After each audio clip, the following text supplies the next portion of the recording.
साथियों, यदि आप 72वीं बीपीएससी की तैयारी कर रहे हैं तो ये वीडियोस आपके लिए बहुत ही महत्वपूर्ण होने वाली है। विजयनगर साम्राज्य से सवाल इस बार आने की चांसेस बहुत ही अधिक है, तो हम विजयनगर साम्राज्य को देखते हैं जहाँ से सवाल बनेगी। घटना चक्र को क्रम फॉलो करते हुए बीपीएससी प्रीवियस ईयर को फॉलो करते हुए ये बनाया गया है, ताकि हम बहुत ही डीप में नहीं जाए, फाउंडेशन की तरह नहीं जाए, बस अपना प्रीलिम से निकाले उतना तक का हमारा काम हो। बाकी किसी को पूरे फाउंडेशन पढ़ना हो तो हम जल्दी फाउंडेशन शुरू करने वाले हैं। और ये पीडीएफ आपको चाहिए तो आप टेलीग्राम चैनल पे जुड़ जाओ, जो कि इसी वीडियो के लिंक डिस्क्रिप्शन में आपको लिंक मिल जाएंगे।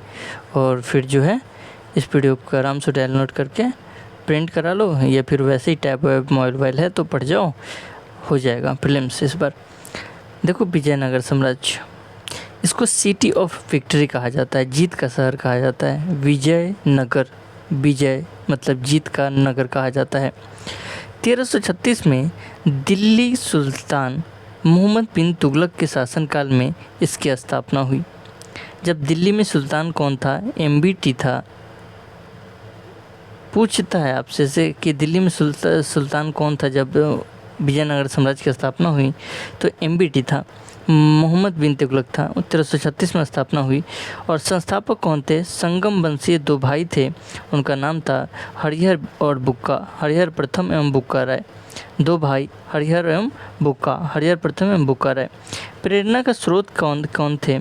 इनके गुरु थे संत विद्यारण्य, जो कि पूछता है बीपीएससी में। वेदों के भास्कर सायन और वेदों के भास्कर थे एक सायन, इनके प्रेरणा के स्रोत रहे। राजधानी हम्पी रही इनकी, जो कि कर्नाटक तुंगभद्रा नदी के दक्षिण तट पर स्थित है। यह दक्षिण तट बहुत इम्पोर्टेंट है, क्योंकि जो पैसेज वाले सवाल है उसमें बन सकती है। और यहाँ पूर्वी तट लिख करके आप बाकी सब सही लिख देंगे, पूर्वी तट लिख देंगे, आपको फंसा देंगे। तो तुंगभद्रा के दक्षिण तट पर स्थित है कर्नाटक में हम्पी, इसकी राजधानी रही। संगम वंश जब आया तब 1336 से 1485 तक संगम रहा। उसके बाद सालू आया, उसके बाद तुलु आया, उसके बाद आर्यवीडु आया। ये पहले क्रम ही याद कर लो, क्रम वाले सवाल बहुत बीपीएससी बना रहा, तो आप क्रम याद कर लो। संगम, सालू, तुलु, आर्यवीडु। तु संगम सालू 2 एस है और टी है और ए है, SSTA ऐसे कुछ याद कर लो ताकि समझ में आ जाए कि संगम है, सालू है, तुलु है और आर्यवीडु है। टाइम पीरियड देखा जाए तो संगम का 1336 से 1485, उसके बाद सालू का 1485 से 1505, तुलु का 1505 से 1570 और आर्यवीडु का 1570 से 1650। टाइम पीरियड आप नहीं भी याद करोगे और क्रम याद कर लोगे तो आपको समझ में आ जाएगा कि कौन सा किसका मैच द फॉलोइंग है। ठीक, आगे है कि ये है हम्पी, देख लो, ये तुंगभद्रा और जो कृष्णा नदी इधर की तरफ जाती है, और यहीं हम्पी बसा हुआ है। बीपीएससी के लिए इम्पोर्टेंट फैक्ट क्या है? विजयनगर साम्राज्य के प्रारंभिक नाम क्या था? तो विद्यानगर था। विजयनगर का पहला नाम क्या था? विद्यानगर था। इस साम्राज्य का शाही प्रतीक क्या था? वराह, भगवान विष्णु का अवतार जो है वराह को शाही प्रतीक माना जाता है। आगे है कि प्रमुख शासक और उनकी उपलब्धियां क्या रही, जो कि पूछा जाएगा। संगम वंश के संस्थापक कौन थे? हरिहर और बुक्का, जो कि इम्पोर्टेंट है, मैंने बता ही दिया कि मैचिंग द फ्लोइंग में आ सकता है। तो हरिहर एवं बुक्का संगम वंश के संस्थापक है। और इनकी उपलब्धियां क्या रही? साम्राज्य की स्थापना किया। बुक्का प्रथम ने वेद मार्ग प्रतिष्ठापक की उपाधि धारण की थी। वेद मार्ग प्रतिष्ठापक की उपाधि किसने धारण की थी? तो बुक्का ने धारण की थी। देवराज द्वितीय उसके बाद आता है, जो कि संगम वंश से संबंधित है। गज बेटकर हाथियों का शिकारी, वह इमाड़ी देवराय की उपाधि धारण की थी। गज बेटकर और इमाड़ी देवराय की उपाधि धारण की थी। सेना में मुस्लिम तीरंदाजों की भर्ती की थी। फारसी यात्री अब्दुल रज्जाक का आगमन किसके काल में हुआ था? देवराय द्वितीय के समय में हुआ था। ये पूछ चुका है विभिन्न पीसीएस में। कृष्ण देवराय बहुत ही इम्पोर्टेंट है। तुलु वंश से संबंधित है। कृष्णदेवराय किस वंश से संबंधित है? तुलु से। सबसे महान शासक हुए, बाबर के समकालीन हुए और यवन राज स्थापनाचार्य और आंध्र भोज की उपाधि धारण की। यवन राज स्थापनाचार्य और आंध्र भोज की उपाधि धारण की। इम्पोर्टेंट है, याद कर लो, क्योंकि कृष्णदेवराय अपने आप में एक बहुत ही महान शासक है। विट्ठल एवं हजारा राम मंदिर का निर्माण इन्होंने ही कराया था। विट्ठल एवं हजारा राम मंदिर का निर्माण कृष्णदेवराय ने करवाया था। अच्युत देवराय इम्पोर्टेंट है, तुलु वंश से संबंधित है। इनके समय में पुर्तगाली यात्री नूनीज विजयनगर आया था। कौन? नूनीज विजयनगर आया था। ऐसे सवाल बीपीएससी अक्सर पूछता है, तो आपके लिए इम्पोर्टेंट है कि नूनीज किसके समय में आया था? अच्युत देवराय के समय में आया था। और अब्दुल रज्जाक जो है देवराय द्वितीय के समय में आया था। फिल्म्स के लिए एक फैक्ट, जो कि कृष्णदेवराय के दरबार में तेलुगु के 8 महान कवि रहते थे, जिन्हें अष्टदिग्गज कहा जाता था। अलसानी पेदन्ना सबसे प्रमुख था। अलसानी पेदन्ना जो था उनमें से सबसे प्रमुख था। हरिहर द्वितीय ने महाराजा धीराज की उपाधि धारण की थी। हरिहर द्वितीय ने महाराजा धीराज की उपाधि धारण की थी और बुक्का ने वेद मार्ग प्रतिष्ठापक की उपाधि धारण की थी। ये इम्पोर्टेंट है, याद कर लीजिए। आगे है प्रशासन, अर्थव्यवस्था और संस्कृति से सवाल बनते हैं। प्रशासन एवं सेना की बात करें तो प्रशासनिक इकाई प्रांत थी। प्रांत जिसे मंडलम कहा जाता था। प्रांत के आगे जिला, जिसको नाडु कहते थे, और उसके आगे गांव था जिसको उड़ कहते थे। तो मंडलम, नाडु और उर, ये याद रख लीजिए कि किस प्रकार से बटी हुई थी। प्रांत था, मंडलम कहा जाता था, नाडु जिला को कहा जाता था, उर ग्राम को कहा जाता था। नायक व्यवस्था, अमर नायकों यानी कि सैन्य कमांडरों को सेवा के बदले दी जाने वाली भू राजस्व अनुदान प्रणाली अमरम कहलाती थी। अमरम कहाँ प्रचलित था? तो इसी शासन व्यवस्था में विजयनगर साम्राज्य में प्रचलित था।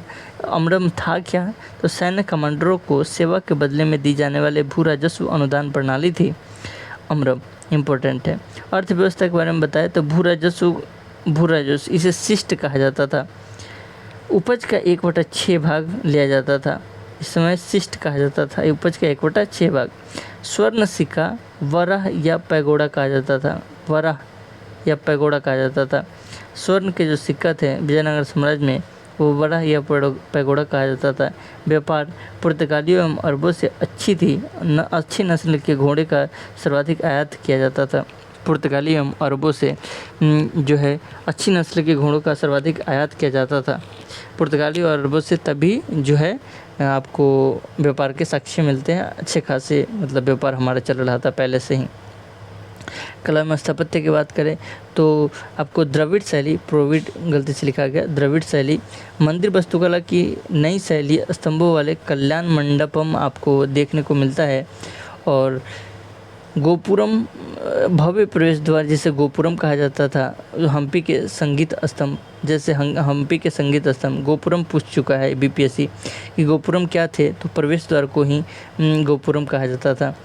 आगे है साहित्य। कृष्णदेवराय द्वारा रचित ग्रंथ अमुक्तमाल्यद, तेलुगु राजनीति एवं जाम्बती कल्याणम संस्कृत नाटक है। कृष्णदेवराय द्वारा रचित, बहुत अच्छे साहित्यकार भी थे कृष्णदेवराय। तो अमुक्तमाल्यद किसका रचना है? कृष्णदेवराय का, तेलुगु भाषा में, जो कि राजनीति पर आधारित है। और जाम्बवती कल्याणम संस्कृत में है, और जो कि नाटक है। बीपीएससी के लिए इम्पोर्टेंट फैक्ट क्या है कि इतालवी यात्री निकोलो कोंटी के अनुसार यहाँ के लोग हमेशा युद्ध के लिए तैयार रहते थे। कौन? Niccolo Conti. नूनीज के अनुसार विजयनगर की महिलाएं कुश्ती, ज्योतिष एवं लेखांकन में निपुण थी।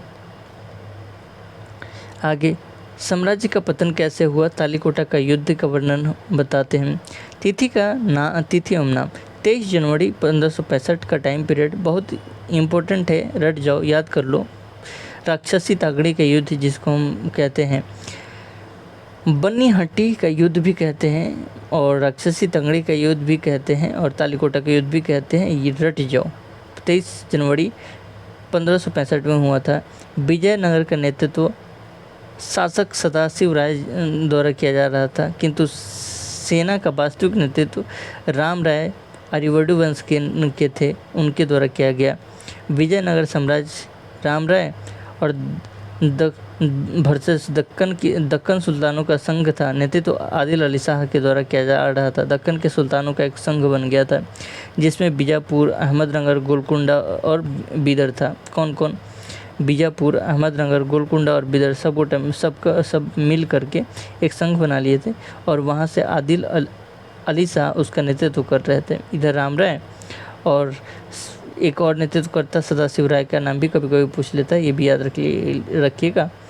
बीपीएससी फैक्ट क्या है? बराड़ इस संघ में शामिल नहीं था। बीदर पूछ देता है, बीदर और बराड़ बार बार आपके नाम में आ जाता है, तो बराड़ जो है इसमें शामिल नहीं था। कौन कौन था? बीजापुर, अहमदनगर, गोलकुंडा, बीदर और बराड़ भी दे देगा, जो कि नहीं था।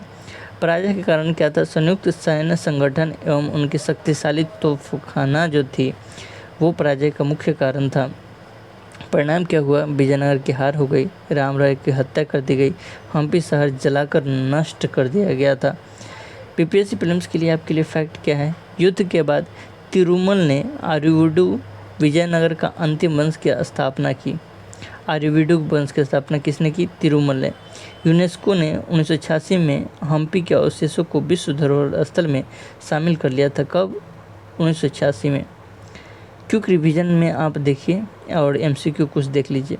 स्थापना 1336 में हुआ था। हरिहर बुक्का के द्वारा। राजधानी हम्पी है। महान शासक कृष्ण देव राय हुए जो कि तुलु वंश से संबंधित थे।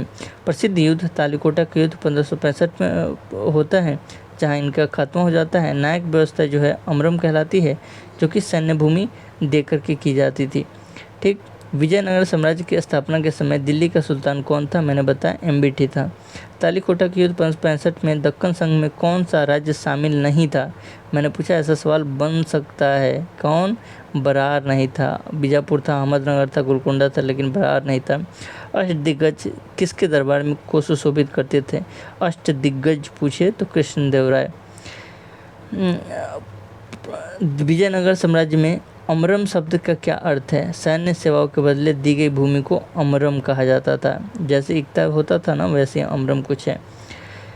फारसी यात्री अब्दुल रज्जाक किसके शासनकाल में आया था? देवराय द्वितीय के टाइम पीरियड में आया था, याद रख लेना है। और यदि आप देख रहे हैं तो नूनीज बता दो कमेंट करके किसके टाइम पीरियड में आया था। बीपीएससी प्रीलिम्स के फैक्ट क्या है? परीक्षा के अंतिम समय में ऊपर दी गई रिवीजन टेबल और शासकों का क्रम संगम, सालू, तुलु, आर्यवीडु को अवश्य देख कर जाए। Best of luck. और फिर जो है इसके आगे हम क्या करेंगे? सिख और मराठा को कंप्लीट करते हुए मध्यकालीन भारत के जो भी इम्पोर्टेंट है उसको हम ख़त्म करेंगे और उसके बाद सबको जोड़ करके एक मैराथन टाइप का वीडियो बना देंगे सबको एक साथ करके। और उसके बाद ये केवल 72वीं प्रीलिम्स के लिए है, मतलब एकदम प्रीलिम्स के समय आ गया है निकट, तब के लिए है। चाहे किसी भी एग्ज़ाम के, जो बिहार के एग्ज़ाम है जो एकदम एग्ज़ाम के निकट समय आ गया है, तब उसके लिए है। फाउंडेशन वालों के लिए नहीं है। फाउंडेशन वालों के लिए फाउंडेशन हम शुरू करने वाले हैं बहुत ही जल्दी, तो जुड़े रहिए हमारे साथ। और आपको यदि पीडीएफ चाहिए तो टेलीग्राम में जुड़ जाओ। टेलीग्राम इसी वीडियो के नीचे डिस्क्रिप्शन में आपको लिंक मिल जाएगा, वहाँ से चल जाओ बीपीएससी आशा पे। मिलते हैं अगले वीडियो में, तब तक के लिए जय हिंद।